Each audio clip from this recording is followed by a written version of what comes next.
People say objects have no memory. That wood forgets the hands that touched it, metal forgets the warmth of skin, and music cannot exist outside the one who created it. Madison Clarke never believed that.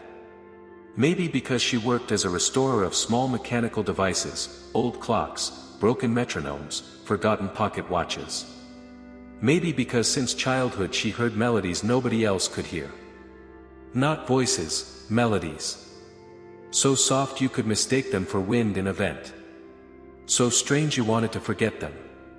And yet, so familiar it felt like someone once sang them to her in a dream. She stepped inside the antique shop on the edge of Seattle, Grayson's Oddities.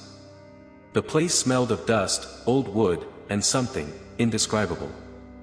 Not rot. Not mold. Memory. Mr. Grayson looked up when the doorbell chimed. Madison? Back again? Just looking, she said. And then she saw it. A small wooden music box on the far shelf, lit by a weak lamp. Dark wood. Brass inlay. Carved image of a little girl holding something. As Madison approached, she froze. The girl was holding a music box. The exact box in front of her. A loop. A mirror. A trap. She touched the lid. And a melody she had not heard since childhood began to play. Except the box was closed. The mechanism was broken. Mr. Grayson confirmed it. It hasn't played in 40 years. But Madison knew the tune. Deep in her bones. How much, she asked. For you.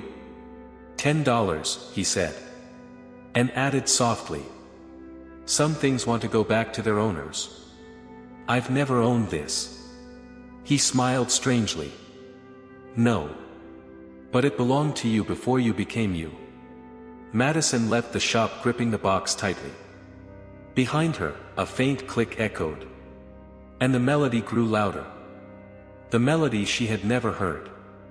But somehow remembered. At home, she set the music box on the table. It remained closed, silent. Until she touched it again. The melody returned, soft, broken, wrong. She tried to open it. The lock wouldn't budge. She examined it with her tools. Inside, she found a hidden latch, opened the bottom panel. And found a broken spring. A completely dead mechanism. And yet the melody kept playing. At 7 p.m. someone knocked on her door. Her downstairs neighbor, Mrs. Rogers. Dear, are you listening to that song again? What song? The same one you played when you moved in. That strange little lullaby. Madison frowned. I've never played any music here. Mrs. Rogers blinked. But I heard it. I hear it every time you have episodes. Episodes? The old woman smiled weakly. You were always scared of that tune when you were little. Madison slammed the door. She didn't have a music box as a child. Her mother never mentioned one. She looked at the carving again. The little girl's grip had changed. She now held the box with one hand extended. As if offering it. At midnight Madison opened the box again. The inner lid was smooth. Then, slowly, letters began to carve themselves onto the wood. Don't let it finish the song. Her breath caught. Why? And who wrote this? That night she dreamed of a room she didn't recognize. A Victorian woman sat at a table with a music box. Next morning she touched the box again. And names appeared in her mind. Amelia Ward, 1912. A woman in an old dress. Ink-stained fingers. Tears. Noah Ellis, 1934. A soldier in a trench clutching the box like a prayer. Clara Joe, 1958. A little girl scared of someone standing in her doorway. And then. Erased. A name the box refused to reveal. A life wiped out entirely. The melody shifted. and her head filled with other people's memories. Not visions. Memories. As if the box preserved everyone who had touched it. She panicked. Tried to destroy it. Threw it into the dumpster outside. When she returned home, the box was already on her table. Clean. Intact. Waiting. This time the little carved girl held the box open. Inside the lid, a new message. You can't throw away something that owns part of you. The next morning the world shifted. A cup she didn't own appeared in her kitchen. Her mother called. Are you still obsessed with music boxes? I never was. A pause. Honey, you loved yours. You wouldn't sleep without it. We threw it out because it scared you. Madison nearly dropped the phone. I never had one. Her mother's voice cracked. Madison, why are you saying that? Of course you did. Her hands trembled. When she opened her laptop, she searched childhood photos. And there it was. A picture of her as a child holding this very box. She zoomed in. The carved girl on the lid had no face. Just a smooth blank. Like a skull. Madison slammed the laptop shut. The box wasn't remembering the past. It was rewriting hers. Madison returned to the antique shop. It was gone. The entire shop. Now the storefront was an abandoned for lease space. Dusty. Empty. She asked the barista next door. Where did Grayson's oddities move? Never heard of it. It had been erased. Like a name in the box. She opened it. The melody hit instantly. A flash. Mr. Grayson, younger. Afraid. Holding the box. His voice echoed. Don't take it unless you're ready to remember things that never happened. The image faded. The box played louder.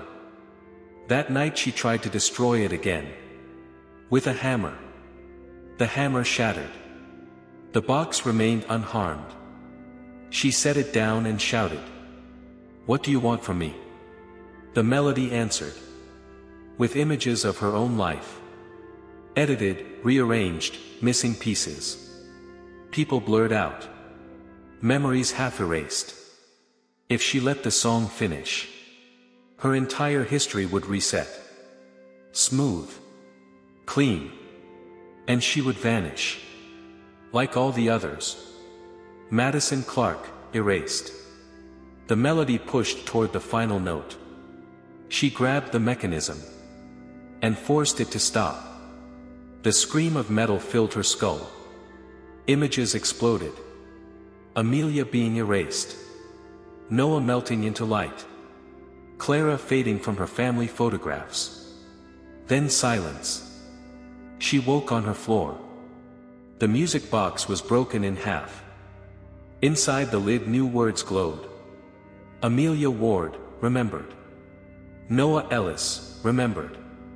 Clara Joe, remembered. And beneath them, Madison Clarke. Her entry remained unfinished. Her phone vibrated. A message from her mother. Strangest thing. I dreamed I had a daughter who fixed clocks. Woke up crying. Sorry if it sounds silly. Madison stood up, shaking. On her shelf sat a new object. A pocket watch. Old. Tarnished. Engraving inside. If you wind it, time will play back. She sat in silence. The music box was destroyed. But something else had taken its place. Her memory was half restored.